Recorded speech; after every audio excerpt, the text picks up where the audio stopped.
All right, so my name is Brian Jackson. I'm here with Zac Kerr, and this is Brian with Cambio Training. And I'm excited about this podcast, this interview to be able to do with Zac. Obviously, we're getting to know each other a little bit better now, but I've heard nothing but good things. I'm fortunate enough to work with a few of the people who have worked with Zac in the past, who know you on a personal level, and they've all said that you're either your mentor or their mentor or just nothing but good, and see you as a leader that is a very quality leader. So I'm excited for this interview. But Zac, why don't you first just start off and tell us a little bit about who you are, your background, where you're from, and your upbringing. Sure, yeah. Most importantly, I'm a father and a husband. That's what I tend to focus on first. How many children do you have? I've got 3 kids. Nice.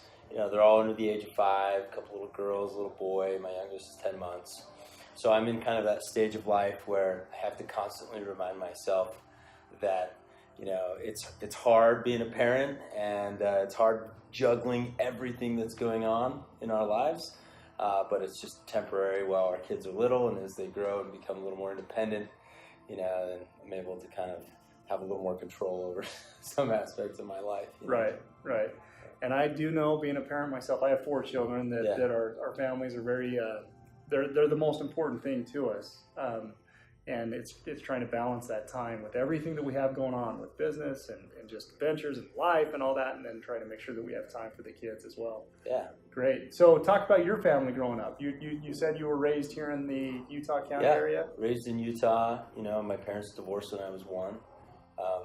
My mother has a very unique background. She was raised in a really imbalanced home. She went through a lot of abuse, various forms of abuse. It's really impacted her life still to this day.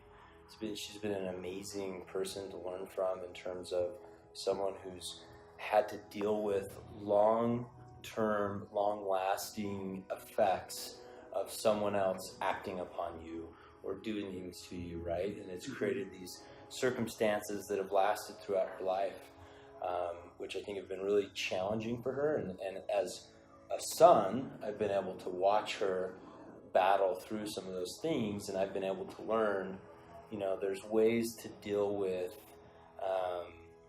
pain and long-lasting impacts that are negative. Mm-hmm. There's ways to handle that can essentially lead to success and overcome. And I'm amazed at my mom. She broke the cycle of abuse, right?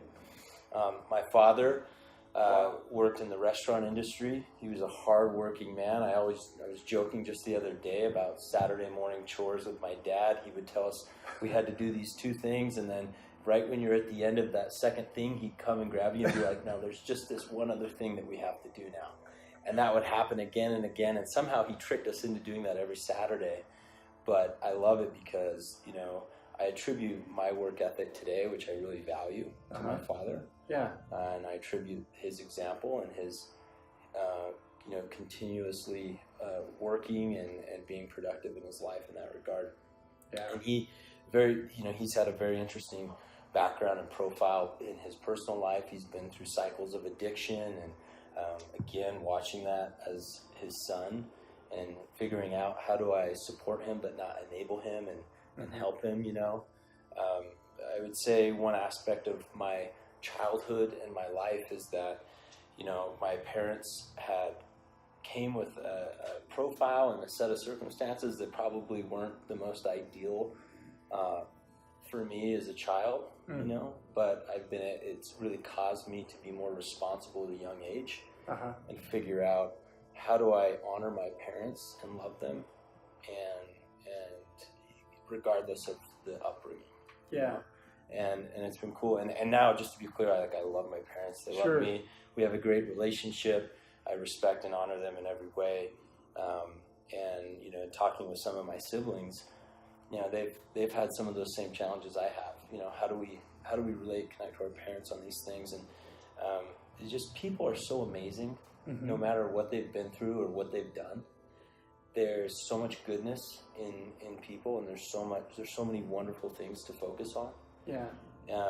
When you begin to reorientate your perspective of a person and focus on all the good they have, you just begin to feel different towards them.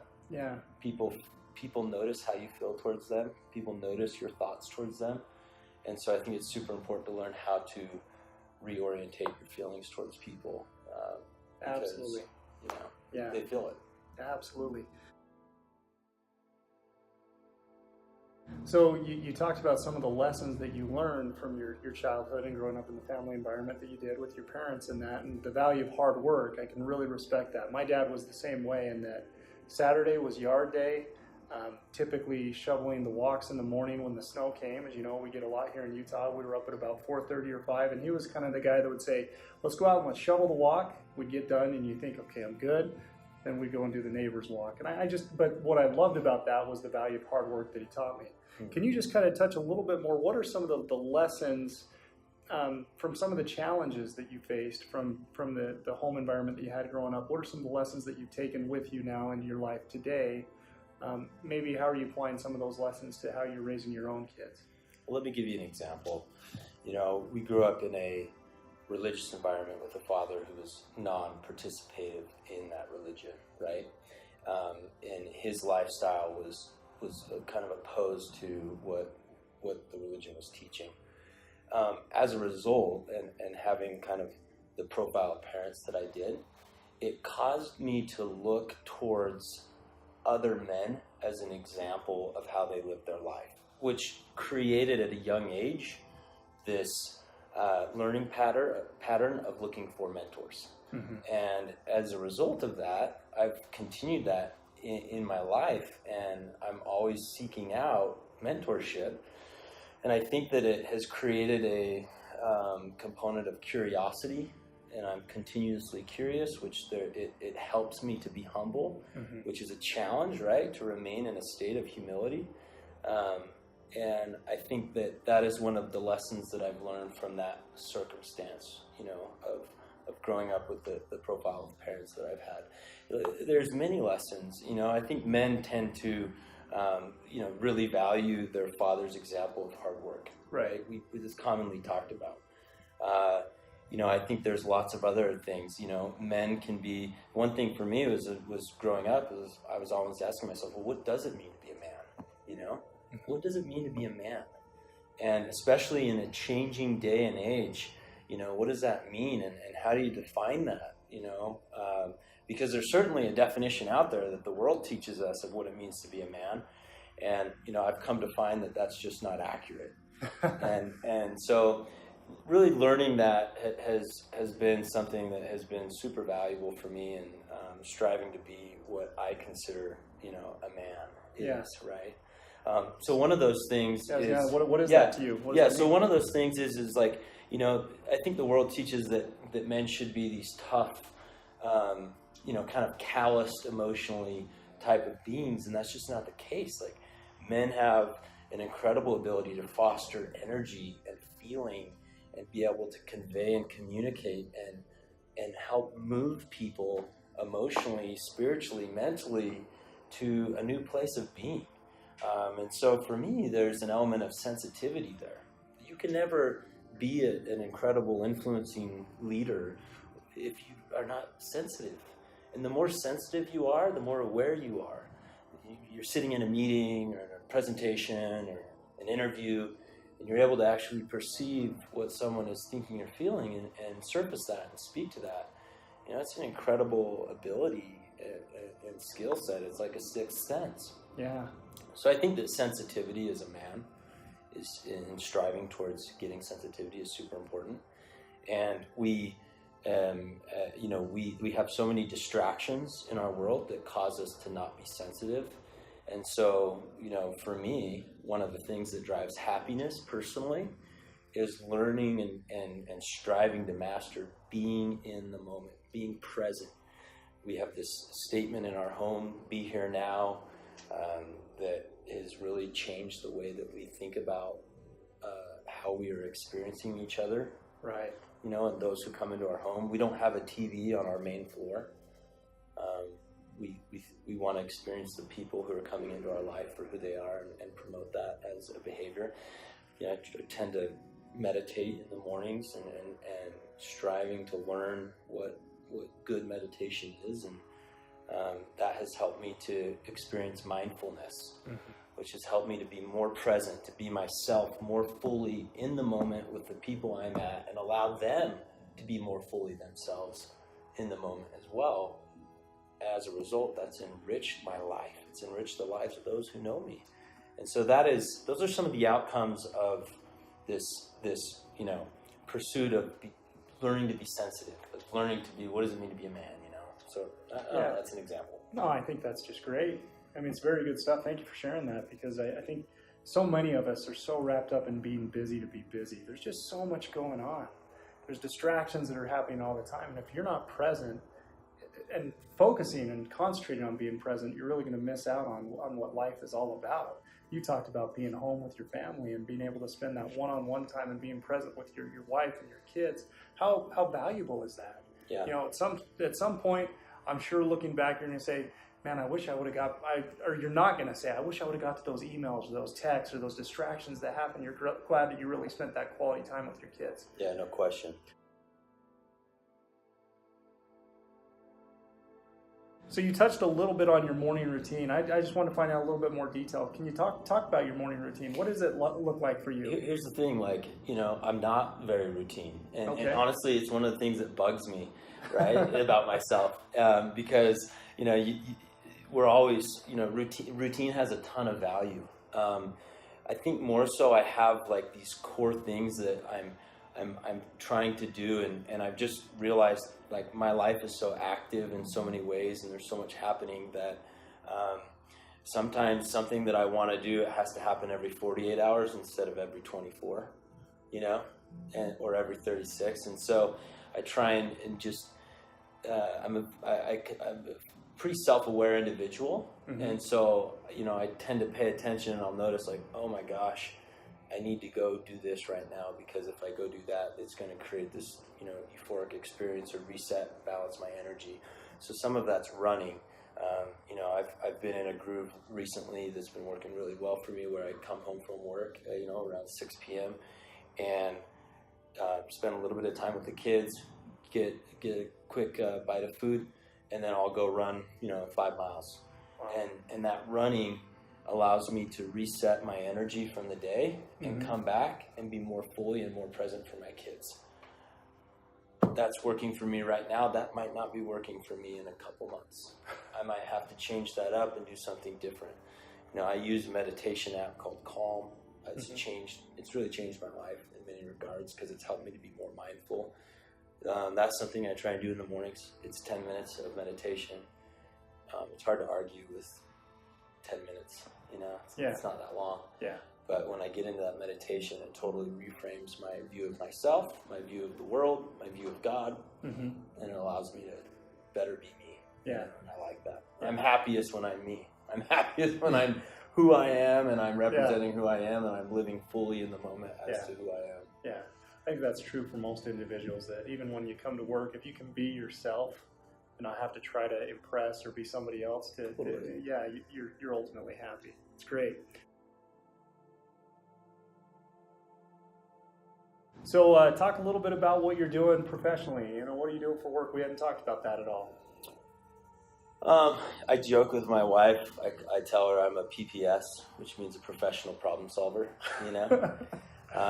I like being spread across multiple organizations, industries, businesses. It's interesting to me. I think that, for me personally, the joy of daily work is the people I work in and the types of problems and varieties and flavors of problems that we're solving together. And so I extract a lot of value out of just the process of value creation. And so a good place for me is being an entrepreneur, and kind of always exploring opportunities, whether that's real estate investments or a software business or a home services business or whatever it is. And so my background has been in really growing sales organizations of scale and selling products or services.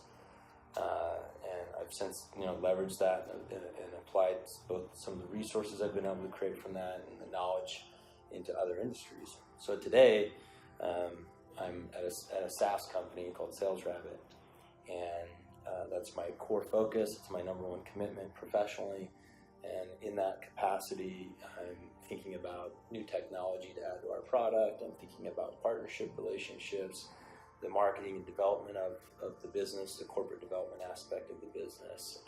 I have a really kind of free-ranging role where I get to work with who I want in the org and who I want to work with externally. So it's really fun for me, and I do some other work, lock technology called Noki. That is it's a lock technology, and I'm privileged and honored to get to work with that team on some of their marketing and just some of the general corporate direction. So those are probably my core things that I would talk about. There's other little stuff I do, but yeah. What is it you're most passionate about? What brings you the most excitement? In work and just professional in work, life? And then let's go outside work. Let's go. You know, the thing that I love the most, where I'm like, it felt really good. Yeah. Is connecting people. I think where those people, as a result of now being connected, have a newfound opportunity to create value for each other, or a market, or an industry, or a business. I think that's really fun. And so just networking, because people really is, I think, what I'm most passionate about. I love people. Right. Everyone. I mean, it's just fun. They're just interesting. Yeah. It's fun to be. Had someone in my office yesterday who it was really just a charity visit in the most regard. I'd heard about something they're trying to do, and I said, come in and meet with me for 30 minutes, and I'll see if I can help give you some direction. Yeah. And, it was a high energy meeting because we're helping someone get somewhere where they want to go in their life. And I love that. That makes me happy. Great. But yeah, I love working on a big deal. I mean, a big enterprise level deal where it's high value for the client, it's high value for us. It's, it takes 12 months to close the deal. It's long, it's difficult. You've got legal and compliance and IT and all these, these issues. It's fun to work through those and figure them out. I think people tend to steer away from opposition and challenge and difficulty. And, when you live as an entrepreneur, you learn to appreciate and understand that where there's opposition, there's value behind that wall. Yep. And you want to fight through that opposition and figure it out. And challenges are going to happen typically every day as an entrepreneur. Yeah. And that's why I love entrepreneurs. I love people who are on that track in their life, because they understand if they want to create it, they've got to be able to fight through that fight to get it. And there are also people who appreciate the life for what it is in terms of the challenges and oppositions that exist everywhere, and they begin to learn how to leverage pain, failure, opposition for future benefit and value creation, whether that's for themselves or their organization or their partnership or their project. Yeah. So what's the biggest challenge or obstacle or something that you face that you've been able to overcome and have seen the benefit on the opposite side, like you just talked about? And at being an entrepreneur, you obviously fail, right? 100%. You fail. And, for a long time, like many people, I had this perception that failure was a negative representation of who I was. Now I'm way more proud of my failures than I am my successes. I would way rather talk with someone about where I failed and where I went wrong than what I did that was right, I just think that people relate to failure and pain more than they do success. Right. And I would rather influence someone and help them than gloat, And that's not the tendency, I think, of most human beings. They always want to talk about the successes because it makes us feel better and maybe pumps up our ego a little bit. But you're right, 100% real is everybody fails. Yeah. And so go ahead. Well, I think that the driving point is that when you value human connection, you don't want to do anything that would distract or take away from that opportunity to have real meaningful connection with someone. And for me, I see it all the time. Like, I see it when I meet with someone who has an ego. I'm less interested in getting to know them. I care less to understand who they are, what they're about, and my curiosity immediately I'm like, but versus when I meet someone has resources, they've got influence, they've got an incredible education, a network, whatever. Mm-hmm. and yet they've maintained this sense of regard for who you are and being in the moment, and they're curious and they're interested and they're egoless. There's just amazing productivity there. There's amazing outcomes. There's amazing connection. And so I'm after that. That's what I want. That's what I'm pursuing. And so what was the original question? The question was, for you now, has there been a challenge or something that you've been able to overcome and see the benefit on the other side? Yeah. So coming back to the failure thing, I've failed a lot. I filed a bankruptcy before at a young age, after a real estate investing opportunity. I rode that cycle. I was really invested when things fell flat and changed. And that changed my life. And I'm proud of how I responded to that failure, Response to failure, your ability to respond to that and how you use that, I think is what is going to make you a proud, was your failure a proud accomplishment? Did you leverage it for everything it could be? And are you now leveraging it for the use and value of your community and those around you? So one of those that happened to me was we had a home security business, a home automation business. And we grew that business, and it was really fun. We scaled it multi-state. And one of my business partners died unexpectedly. Oh, wow. And that kind of triggered a series of events that led to other things happening where we had less control over our business. And I had another partner who decided to go an alternative direction at that time, essentially compounding the pain and challenge that I was left to deal with that, and that experience was just super hard, man. It was painful. Financially, it was painful. I had a bankruptcy when I was younger, and then I'm going through again this financial adversity, and I'm going, oh my gosh, not again. And we had investors, and there were lawsuits, and as you're going through these experiences, you're internalizing that experience based on your perception of what that experience is, and that's not always true. And you have fear, and you have these feelings that and you don't know what to, it's just paralyzing at times. And that went on for years, and so what went on for years was the winding down of that business. And so what I'm proud of, one of my most proudest accomplishments, was the way that I wound that business down, the way that I stayed involved, the way that I handled each investor, the way that I dealt with each attorney, the way that I dealt with each judge. I am so proud of that, because in that experience, if anyone was a victim of that, it was myself. I lost money, and I went through everything that those investors, because I was also an investor in that business. And at the time, it was hundreds of thousands of dollars for me personally. And it impacted me both financially, but money is temporary. Money, you get over money. It's what takes longer is kind of the experience, that you have to internalize. As a result of that, it's so funny because some of those investors now call me for advice. People who were suing me at one point, who, and it's just amazing what you can do with a human relationship when you remain committed to do what's right throughout the cycle, the ebb and the flow of the journey. And so I'm proud of the fact when, like, this one particular guy texts or calls me, I take his call because to me it's symbolic that when you go through failure with someone and you don't even like them, you can get over that and become, beneficial to each other again. And that's meaningful to me. So that's one of the accomplishments I'm the most proud of. That is awesome. Yeah, sounds like just a man of integrity that was willing to see something all the way through, no matter the circumstance and what was going on around you. That's the aim. That's the aim, because I think in those circumstances, it's probably easy to walk away and say, and you didn't do that. That is amazing. What's one of the successes you're most proud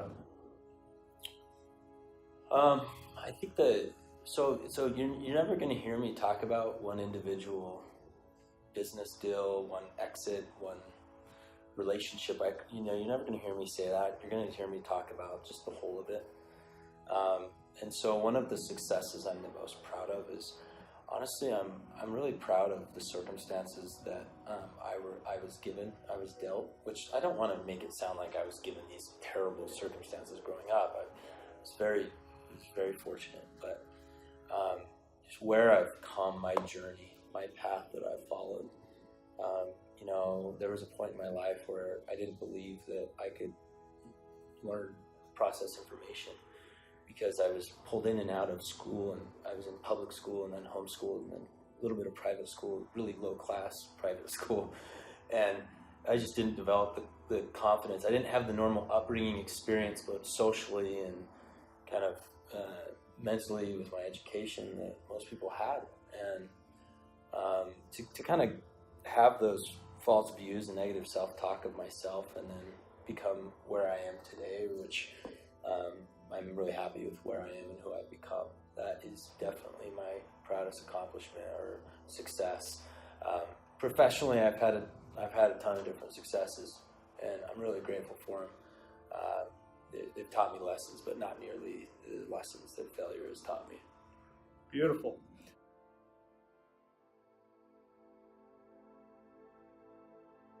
Or do you feel like you can take some of those lessons that you've learned and apply those and teach your children? What do you think? Yeah, I think that's one of the real challenges that I think about and deal with daily is how am I doing connecting with my children in a meaningful way where I'm able to leverage who I am and what I've been through for their benefit in a way that they're going to value it or relate or connect, and certainly, those experiences are going to, there's 10 years and 20 years down the road still of lots of parenting ahead of me. And sometimes that's daunting. But those experiences of what I've had are changing the way I'm parenting. My wife and I are deciding right now on the direction of our kids scholastically. Do we private education? Do we do public education? Pros and cons. We've been through multiple schools, we've toured them, we've evaluated them, and in that process kind of developing our criteria for what's important for us with the way that we raise our kids and their experience. Regardless of what we choose, the most important thing is how are we doing and how involved are we as parents in their education, and are we really spending the time? What's more important to us? Are we willing to put our phones and our social media down for 20-30 minutes to give our kids concentrated time? Mm-hmm. And so there's some things I'm thinking about in that regard. Awesome.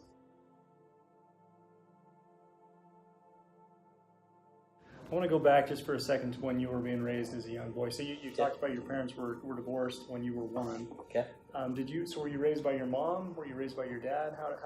What did that look like? Yeah, it was a mix. There's, a period where I lived with my mom, period where I lived with my dad. Back with my mom. What was that like for you? Sometimes a sibling. I'd live with a sibling. There was a lot of volatility in our childhood. I don't remember, there was a period when we even lived in a foster home. And I would imagine that there's some unknown emotional experiences that, I and or my siblings carry as a result of that. We're just not cognizant of, it's part of who our makeup. But getting bounced around, we moved 18 times.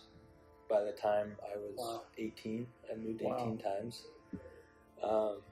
There wasn't a lot of financial, support.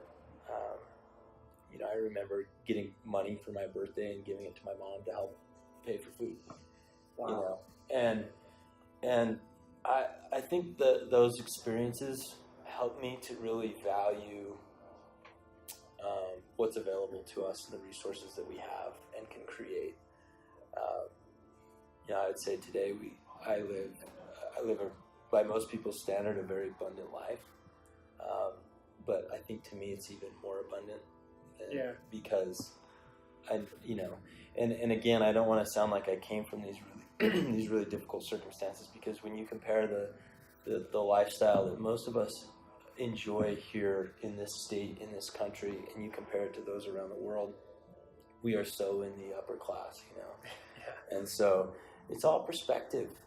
It's how do you mentally frame yourself within the world that you live in, and how good are you at reframing and reorientating where you're at in life? Because you can be a victim of your circumstances, or you can be an agent. And I've just found that, man, when I reframe and find positive, and a positive approach to where I'm at, then I'm more empowered to go do something that is going to be productive. And I'm able to live in the creator's cycle, and I love that, because what's interesting to me is I want to create value. I want to create value for people, for companies, for projects, for my family, myself, my community. And when we become focused on creating value, we become really curious as to what value means in the moment for the people we're with, or the company we're working on, or the project that we're tasked with. And it's not about our egos driving us to go accomplish. It's about what is that needs to be accomplished to create value for the whole. Yeah. And so, man, good stuff. Yeah. When you're talking, it makes me think, some of the lessons that I was taught growing up is that there's always somebody out there who, no matter how hard I was working, maybe working harder, and that always drove me to try to always do my best. But then also at the same time, no matter how good or how bad we think we have it, there's somebody out there that probably has it a little bit worse. And so it takes a little bit of that humility and that humble approach, like what you talked about. I love when you shared, because I think to most people hearing about the upbringing and moving 18 times in 18 years, you're thinking, wow. And my heart did go out for you, thinking that's difficult. And then immediately in like the next sentence, you said, there's other people who have it harder. Living here, we're so blessed in this country, in this state, and then the environment that we have. There's people out there that not even close, that they have a much more difficult time. So I appreciate you sharing that, and just coming from that perspective and that humility. Amazing. So thank you for that. So a couple more questions. How do you feel, what is the best way that you found to lead others? Because you have been in leadership roles. What are some qualities in leadership that you've been able to see that work? Yeah, man, there's so many. There's so many excellent leaders out there, and so many excellent views and opinions on this topic. But to add my small contribution, I think that it's super important to live with a people first, business second mentality. I think that one of the secrets is that when you realize that nothing in life has value if you take the people out of it, you begin to realize that people are the asset. People are the real asset, not things, not business deals, not companies. Nothing has value unless a person is in the equation. And I think that for me, that reminds me and helps me understand how I should behave and treat the asset. And so when I'm in a role of leadership, when that's part of my operating mentality, I'm able to better deploy sensitivity and awareness to what is important to the asset, to that person, and help them to reach their objectives and their purposes while also accomplishing mine or my organizations or whoever it is that I have a stewardship over, to ensure that their objectives are being met. So that I would say is probably the best advice I could give, is make sure that you're valuing people more over. And then a follow-up would be, do you have the guts and the gumption and the ability to back that up, your belief, with doing what's hard, which means walking away from money sometimes, or walking away from opportunity for advancement, or walking away from gain, walking away from credit. But the upside of all of that is continuity. It's creating a legacy in the way that you lead. And those have way richer dividends than anything you can gain in the moment. And it will allow you, if you operate with that mentality, it will allow you to live in a professional setting that ends up benefiting you personally. Yeah. I love the people in my life, and people who I've gained relationships with through professional settings that have become personal friends.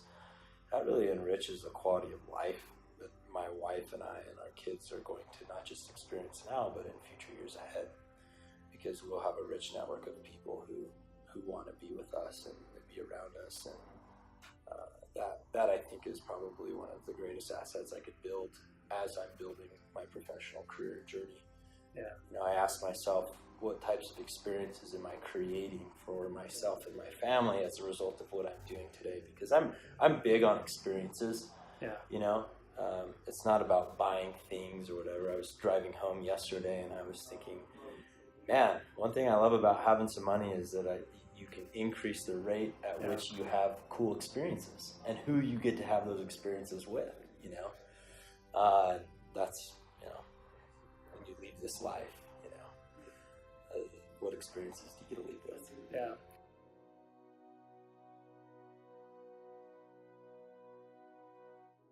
That was a question I wanted to ask, is what do you want to be remembered for?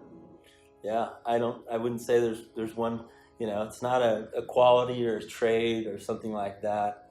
I think it's just, did I leave my impact? Is there are my fingerprints, is my footprint left? Is it remaining? The movie Coco? Yes. Yeah. I love that message in there where, I can't remember their names, but the guy is dying. Yeah. And because no one can remember him in the world that's still living, right? And that's such a cool message. Are people going to remember you for the way that you lived and contributed? And I would say generally, like if you were to say, hey, what do you really want to be remembered for? I would think it would just be that, man, I just want people to naturally connect me with their life experience in ways that I surface up in terms of something they learned that changed their life or was meaningful or helped them or brought them a new sense of satisfaction or helped them get a job or whatever it was, help them advance and level forward in their life and level up. Because I know certainly today, my contribution in people's lives around me is vivid, and as many is to mine. And so I know there are things today, the way in which I live and act, that is an area of contribution for people. And because I'm self-aware of that, I'm able to better do that and think about that and deliver that time and time again for those around me. And maybe that's part of my secret sauce of my brand. Sounds like it is. The way I do it, Yeah. But yeah. I mean, I've shared some of that, right? It's people first. It's making people the asset. That's the best secret ingredient. Yeah, and a quality that has continued to come up for you is that you do help people find and up-level their happiness, because as I shared with you, multiple people have told me how much they respect and like you and see you as their mentor. And you and I are getting to know each other a little bit better now. And the fact that people are saying that about you, I've never heard one negative thing, and I can see why. Now I can see why. I see who the person is, and it's incredible. So thank you for sharing that. Oh, thank you.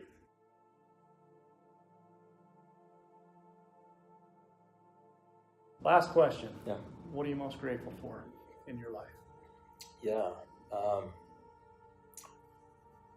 Man, that's so hard to singularly say. There's something that I'm ever more grateful for. If I had to singularly say, it would easily be my wife. Without her, how long have you guys been married? Nothing else happens. We've been married for 6 years. Congratulations. Yeah. That's awesome. So, someone who's leading my kids, raising them, allows me to function in a professional capacity by not having to worry about a lot of the personal stuff that's happening. But also who she is, the being in a person. She has an excellent sense of candor and realness with people. my wife rarely ever embarrasses me, and that, you know, she just is who she is, and that's how she is, and she is herself. And I think that I love that. I just love people who are their full selves. They are who they are, no matter where they are or who they're around. This is who I am, and this is what you're getting. And there's nothing to mask. There's nothing to conceal. I'm okay with being candorous and real and direct. So yeah, she's easily the thing I'm the most grateful for. The second subset of that would be the suite of experiences that I've had so far. I'm 35. I've had a really unique set of experiences. It's made me who I am, and I'm really grateful for who I am. Not that who I am is super amazing or anything, but who I am is working for me, and I'm grateful that's in existence. Wow, amazing. Well, Zac, I really appreciate this time. Yeah, man. I really appreciate the things that you've been able to share, and I know that's going to be beneficial for a lot of people to hear. So thank you. Yeah. So again, Zac Kerr, grateful for you. Yeah. And thank you.